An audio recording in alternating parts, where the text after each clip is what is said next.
All right, and Bev's mentioning, yep, it's the gucks that we're looking at. There, it's a pair of Egyptian geese that have been pretty frequent the last few days at the watering hole. It seems to be them and a pair of Hadida ibis that come out even during the rain just to sit and wait around, and they're here throughout most of the day. So yeah, hours and hours of watching them at times, but they're fascinating.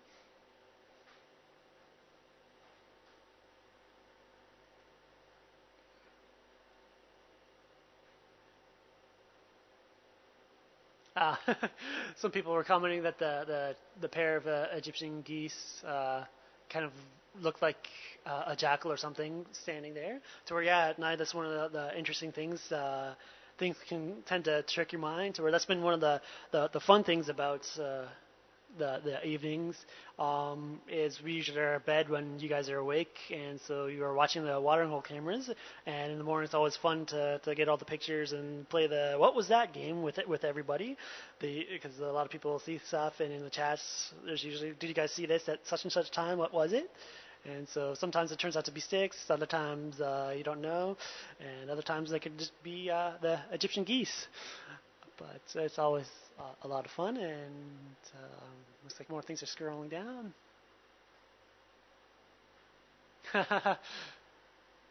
Yeah, Kathy's just commenting that had to laugh at Pete this morning dropping the snake. No, I don't think he did it on purpose, Kathy. This morning, if you managed to catch it, during one of our standbys here at the Final Control, Pete actually saw a glimpse of the snake in his room, and we went and looked at it and caught it. It turned out to be a small brown house snake. And so yeah, we picked it up, and it's in our nature to bring you something. So during the break, we brought it here to the Final Control, and we got it on film, showed it a little bit, and started to come out. And Pete wasn't paying attention. Looked back, it was up, and of course the whole fight, and you kind of dropped it. And so that was a little interesting thing. Went down, picked it up, and then released it. So catch you a little bit of entertainment, and that's one of the other things about live is you guys catch all our bloopers. And right now, and a lot of you are quick to record, as well as our new beta site. We're archiving, so everything that is broadcast is archived, and you can watch it at a later date. So yeah, that was a lot of fun. My first kind of African snake handling experience, which was a lot of fun. I came back on afterwards with big smiles, and it's been a great day with a lot of sightings, and that was a highlight for me. Even though it was a small little snake, it was still a lot of fun. And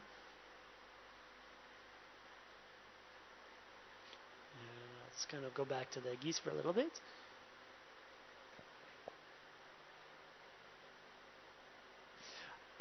Bev is actually Kathy posted the video of the snake on our on the social network as well as on YouTube, I believe. So that's there. You can watch that on the social network. I've been watching it all day because I too enjoy watching it. And I'm actually kind of glad that I was able to get the camera on the snake after it dropped, and you can also see me picking up.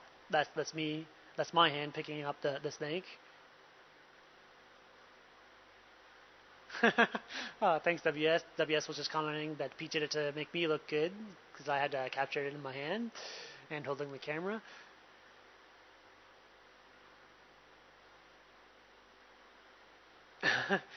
Yeah, and it's tricky out there. She's just commenting that speaking of sticks, it was pretty funny last night when Peter was focusing on a stick instead of the snake.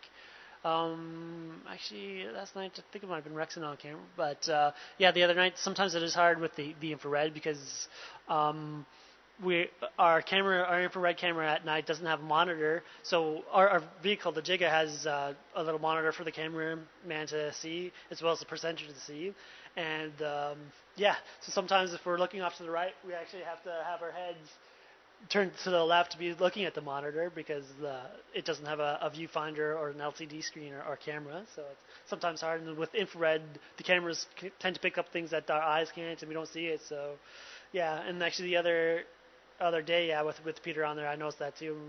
When I was kind of off, I was like, oh no, no, no, just go up a little bit. But yeah, sometimes it's a real challenge, but fun working in infrared and working at night. And at least it's some interesting bloopers, as you guys have noticed.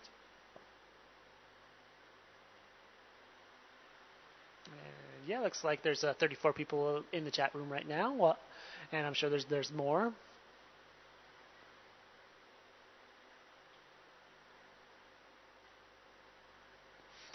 All right, Terry, I'm not too sure if the large elephant we saw on the drive today is the one knocking down all the trees. It possibly could be.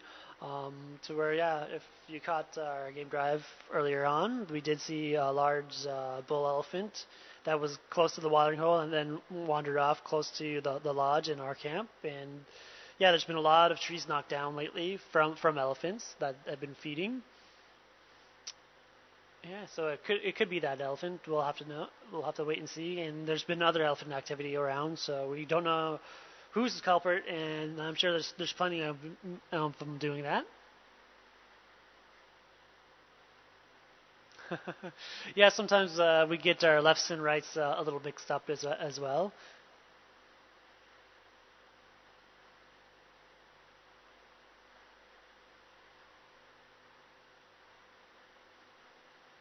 All right, thank you, Lady Red. Lady Red's saying there's about 9 people in the beta chat as well watching this.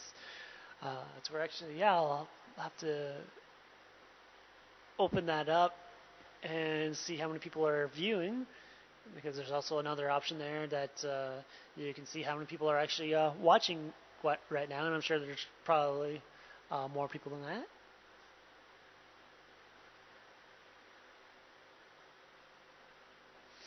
All right, looks like David Ledger's sent in a question through the email, which, yeah, once again, to anybody that's tuning in, feel free to send your questions to finalcontrol@wildearth.tv. That's right here. And this is the Final Control, and that's our email address. So if you have questions, send them to finalcontrol@wildearth.tv, or you can log on to the chat room, which is under the We Social Network.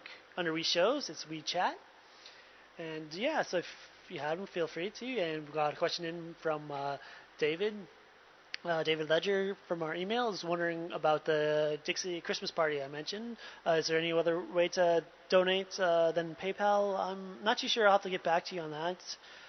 But right now we do have a PayPal account set up, and I'll have to send out an email to Graham and Emily after this, unless they're watching, to see if there's any other ways you can help donate.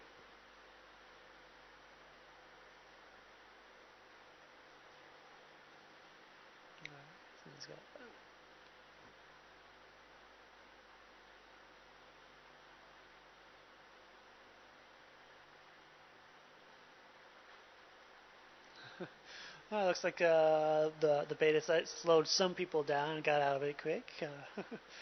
Yeah, that's the thing. It's a great site, and we're just testing it and seeing what works and what doesn't. And yeah, once all the little bugs are worked out, we're gonna, I believe, just switch that over to WildEarth.tv. So yeah, but I've been looking into it, and it's a really fun and exciting site so far. And I do like the idea that it's archived. Everything will be archived at one point or another, so we can also catch some of the what we filmed and brought to you. And that's the other thing that I, once again, really do love about the whole Wild Earth community / family, is that you guys are quick to post pictures and videos, and it's always great to watch them, as well as a lot of you also put your own little twist, your own little comments, and make some funny and videos and pictures. So thank you for that. I really do enjoy them. To where I'm sure, I don't know if Pete cut to me sometimes today at the water hole when we were following elephants. Our seat on the jigger, the cameraman seat, doesn't have sides and can pretty much go 360 if it wants, but the camera can't because of the cables. And so there was times that I was panned all the way over and literally off the edge of my seat with it. So I don't know if he was able to cut in and out of that, but that would have been an interesting sight to see. And that also happened when we were following the hyenas that ran off a little bit. I was trying to follow them. And so, yeah, it's just half the fun of being a camera here for a while, for a wildlife TV show that's live.